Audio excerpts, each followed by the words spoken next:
Hi, this is Teacher Jennifer from U.S. Citizenship Podcast.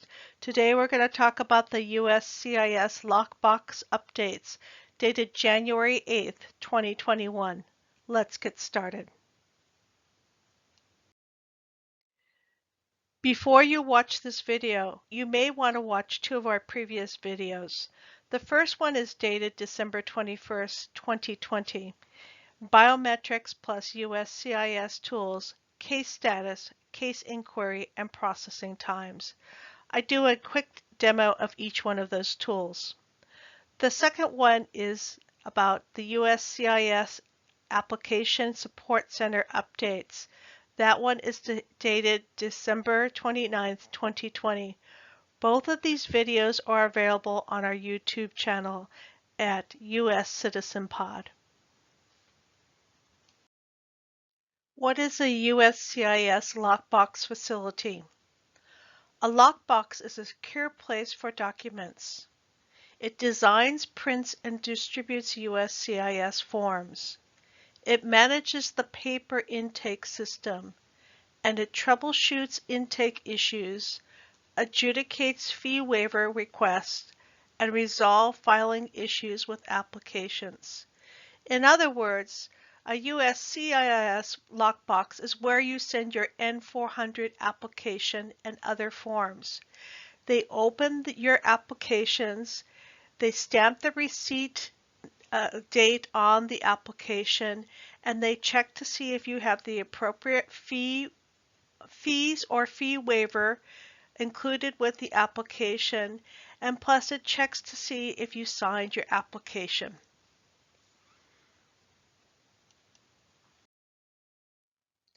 A lockbox produces and mails secure identity documents such as permanent resident cards and employment authorization documents. A lockbox prints and distributes notices such as receipts and appointments to applicants and petitioners.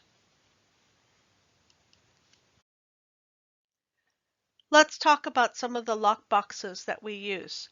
For the N-400 application for naturalization, if you live on the East Coast, you're sending your documents to the lockbox in Dallas.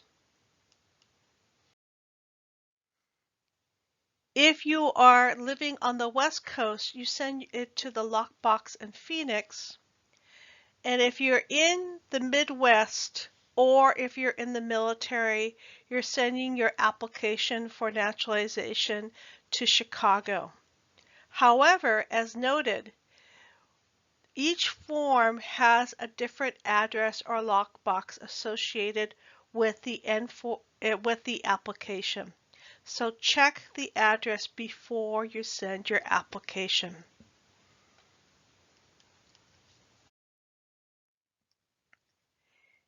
If your question relates to a filing mailed to the Chicago, Dallas, or Phoenix lockbox for the reason of your submission was rejected, for example, the most common reason why an application is rejected is because it wasn't signed.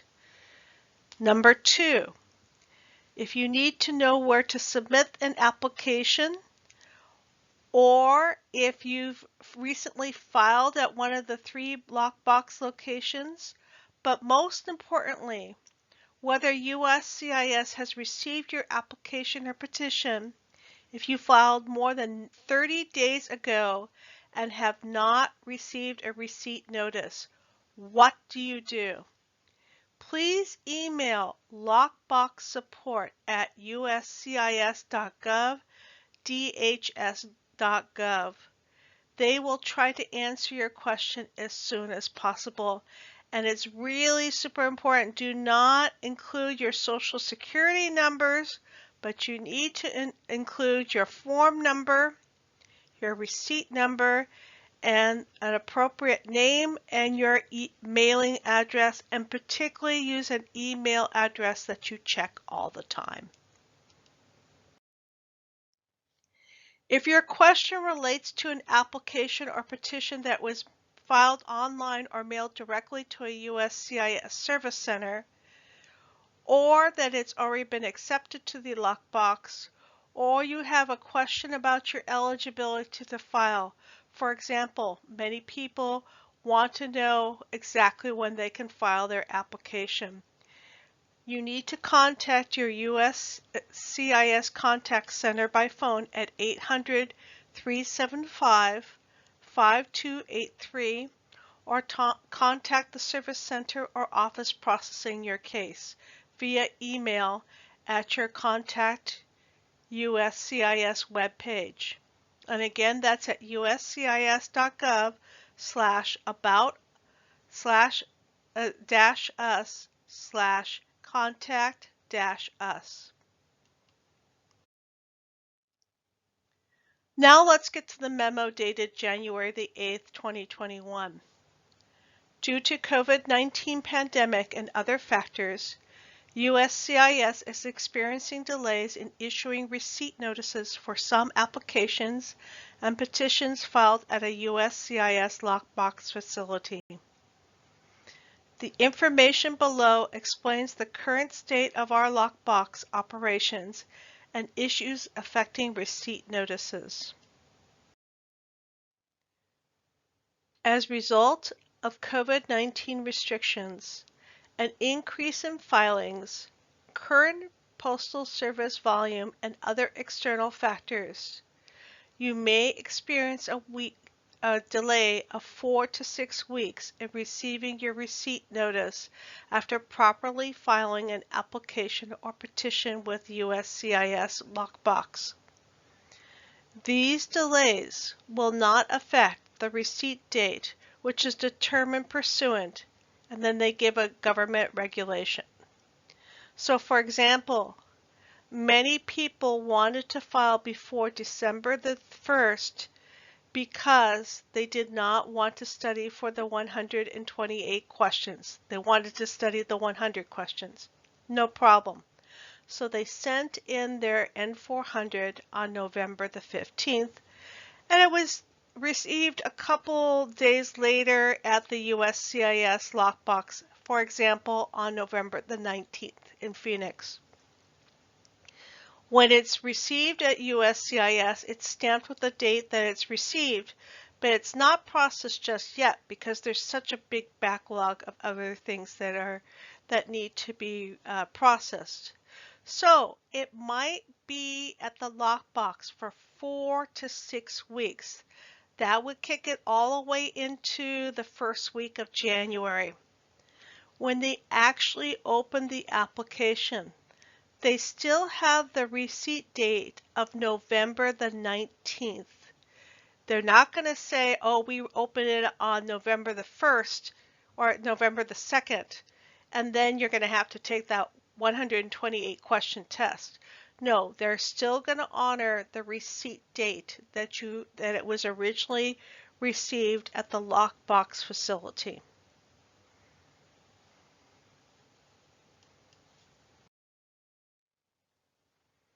In some cases, you might experience significant delays if you filed a non-family-based Form I-485 application to register permanent residence or adjust status, or Form I-765 application for Employment Authorization based on eligibility categories for F-1 students.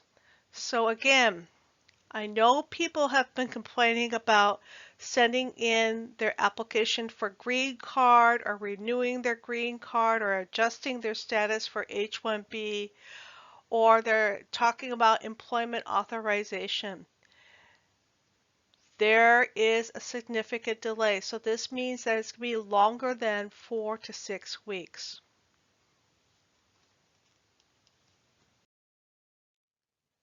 The health and safety of USCIS workforce remains a top priority.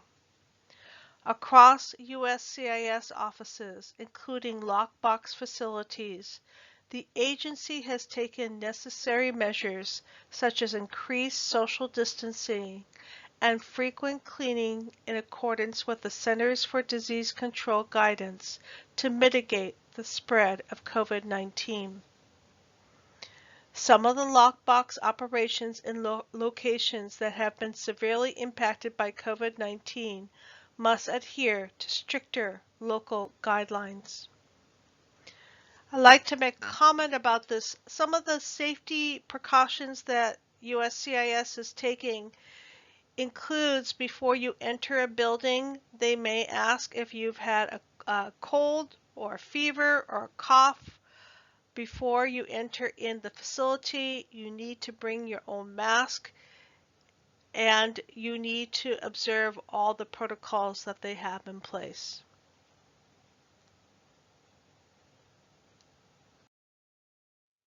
Well, what is USCIS doing about this backlog?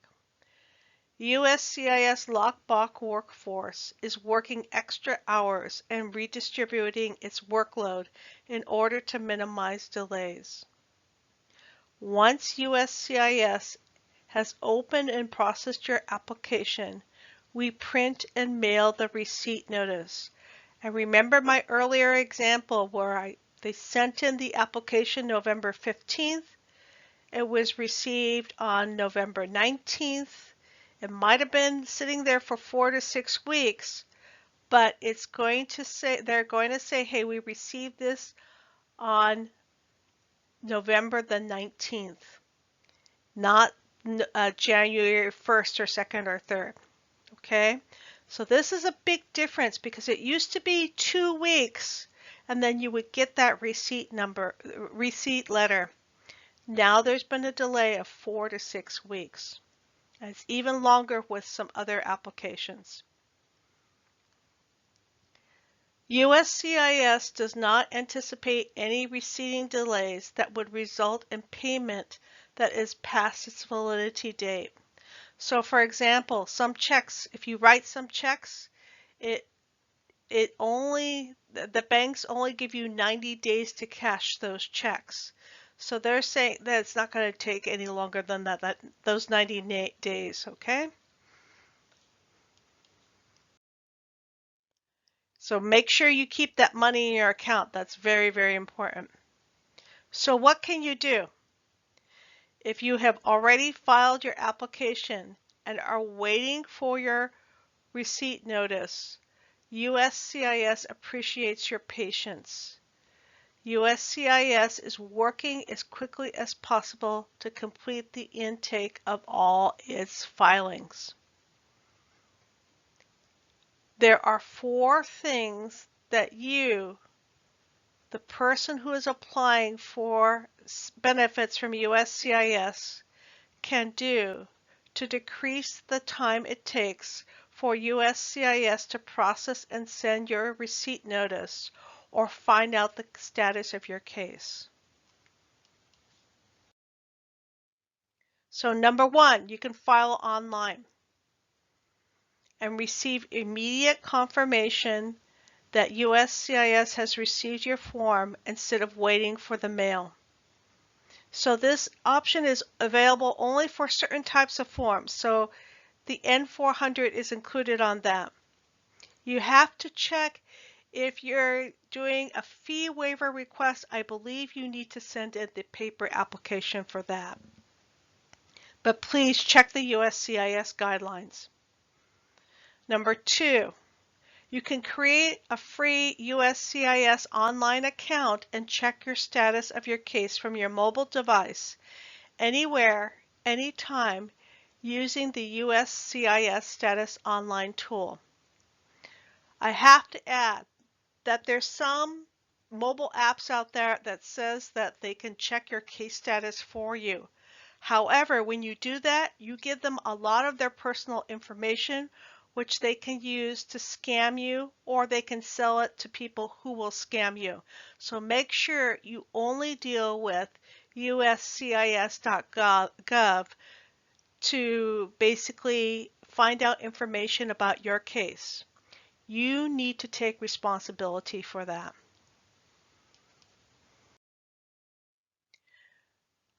Number 3, you can complete Form G1145 E-Notification of Application or Petition of Acceptance. and clip it to the front of your paper form when filing at a USCIS Lockbox to request a text message and/or an email when USCIS accepts your form. So, for example, with the N-400 application for naturalization, it used to be you had to send it in a paper form if you're filing it with a fee waiver form. So you would have to send a paper N-400 and a paper fee waiver form. You can put the G1145 e-notification that will, even though you sent in that paper, USCIS will send you an email or a text that they've received your application, and that gives people a lot of sense of security when that happens, when you receive that text. Filing. You can visit the USCIS Form Filing Tips webpage for more information on filing with USCIS and their online tools for helping you manage your application. So here are the links for what you can do. You can file online. You can create a USCIS online account. You can check your case status online. You can download a Form G1145 e-notification of application and / petition for acceptance. You can also take a look at the form filing tips. And all of these resources are available via the USCIS Tools page. That's uscis.gov/tools.